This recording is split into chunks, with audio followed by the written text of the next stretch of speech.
Yan, panibagong blessing guys. Lumabas na naman.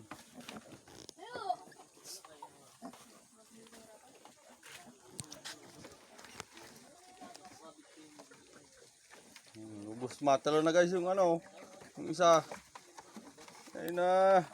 Wala, padidi na G. Ayun na. Ito ang ginagamit namin guys na para pa hindi siya yung kusot. Mas madali siya makatuyo. Hindi kagaya guys nung ano pag nag-ihi na ano na kwan siya nabaho, nainit agad. Ito yung matagal. Guys, oh, sa ano mas gusto nila yung gayong ano yung pinag-anohan. Kaya guys, yung pinag-ano ng power saw, yung kinain ng power saw. Inipo namin, inibilad. Ayan. Ayun na, lamal, bibikas na. Kalalabas lang yan.